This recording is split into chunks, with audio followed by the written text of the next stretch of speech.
If you're a realtor and you are not talking to your buyers about the importance of getting a survey, you are potentially setting yourself up for a big old lawsuit. My name is Sharon Smoot. I'm a realtor in the metro Atlanta area, as well as a real estate closing attorney. And today I want to talk to my fellow real estate agents and realtors about the importance of advising and educating their buyers about getting a survey. One of the most common questions that I get from my buyer clients when we're looking at properties is, oh, where are the property lines? How big is the lot? Well, you know what? I don't know that because I am not a surveyor. Now, I can look at the tax records and tell you that the lot is a half an acre or it's an acre and a half. I can tell you that. But where the property line is, I don't know. The only way for you to ascertain where the property line is to get a survey. Now, you might be saying, well, does the buyer really need to get a new survey? I mean, maybe the seller has a survey. Maybe the seller does have a survey, but will it be the most accurate depiction of what the property is today? Chances are that it won't be. The other important thing to understand is that in Georgia, a survey is only good for 6 years. And it is also only certified to the person whose name appears on it. So if your client is under contract with Joe Blow and Joe Blow presents a survey, your client can't rely on that survey because it is not certified to your client. So that's just really important to know. And the other thing is that with people erecting fences, putting up sheds, the topography changing just due to erosion and how nature works, the property lines that are reflected on that survey that might be 5 years old or 10 years old or maybe even 20 years old might not be an accurate reflection of those boundary lines today. The other thing is that the survey reveals issues with the property or potential issues with the property. So not only is it going to give you the most recent legal description for the property and identify for your client exactly what it is that they're purchasing, it's going to show boundary lines, setback lines, easements, encroachments, stream buffers, access issues, anything that your client might need to know to make an informed decision as to whether they want to move forward with the purchase. So if you're representing a buyer, you need to be talking to them about the importance of a survey. And if your client says they want a survey, all you have to do is let the closing attorney know that your buyer wants a survey. And they can give them the names of the surveyors that they recommend. You can also find surveyors online. Tell your client to Google. There are a lot of different ways to find a survey. Now, cost. A lot of people think, oh, well, I really don't need a survey. I can see, what the lot looks like. I'm good. I'm going to save that money. But your eyes may not be telling you the whole story.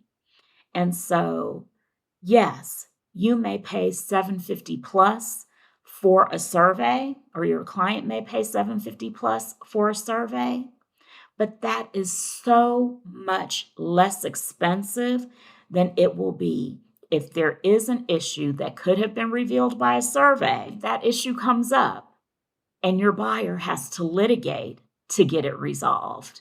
Or maybe not even litigate, but just hire an attorney and go back and forth with the neighbor's attorney, what have you. I actually had a neighbor who sued because he didn't sue me. He sued his next door neighbor because his next door neighbor kept mowing his lawn. He was going over the property line because he thought he owned more than he did. And they ended up going to small claims court. And the guy who sued won because he had a survey done to show that the property that his neighbor was mowing belonged to him. Now, I don't understand why you would care so much about somebody mowing your lawn if they're doing a good job mowing it. But anyway, that's neither here nor there. But again, I mentioned this in a previous video. Being penny wise and pound foolish, you think you're saving $750 today in the hopes that nothing happens, nothing comes up, and you won't have to hire attorneys and potentially litigate to resolve whatever the issue is. And it might be something that doesn't even involve a neighbor or an adjoining property owner. So I was in a survey class a few weeks ago, and one of the stories that the presenter gave, and he was so good, was about a gentleman who purchased a home. And, I don't know all the details of the purchase, but he purchased this home, lived in it for a while, got ready to sell it, and got it under contract. And the buyer had a survey done. And the survey revealed that a good portion of the house was on top of a sanitary sewer pipe. Oh my God. The guy who owned the property had apparently purchased it for cash, didn't get a survey done, blah, blah, blah. He was a vet. He had PTSD. I mean, it was just a whole string of things going on with this dude that made me feel so sorry for him. And after all was said and done, because he was going to have this sewer pipe, this sewer easement redirected, and it was going to cost hundreds of thousands of dollars to do it, money that he certainly didn't have. And he was able to work something out with the county where they ended up paying for it. They found the money in the budget to pay for it, to help this guy out. And it was really one of those things that I chalk up to really serendipity or the universe coming through for this dude, because the guy that was in charge of making the decision had an affinity for vets. And he just said, we're going to find this money in the budget to get this fixed for this man. And it worked out. But these can be very, very costly issues. And some of them maybe not as complex as redirecting a whole sewer line, but maybe, you show your client this property, it has a huge lot, and they say, oh my God, I'm going to be able to build a swimming pool.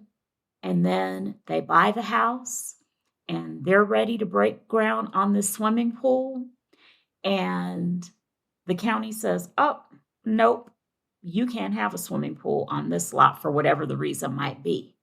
So getting that survey on the front end is a benefit that your buyers don't want to bypass. And the thing about it, if you are not talking to your buyers about getting a survey, explaining to them the importance of a survey, putting them in contact with some surveyors who might be able to give them a quote, providing them with information about the importance of a survey, maybe the infographic, and I will have a link in the description for a brandable infographic that you can use to share with your buyers. And if you're with me to this point, just comment survey so that I know you're still here watching. But if you're not giving them the information so that they can make a decision as to whether they want to get a survey, and honestly, I don't see why anyone would say no to a survey once you've given them all of this information, then you need to have them sign a survey waiver. And the reason for that is that there have been situations where a survey wasn't offered or the buyer was not given a clear understanding of the importance of a survey. And then some stuff came up down the line and they sued the realtor and the broker.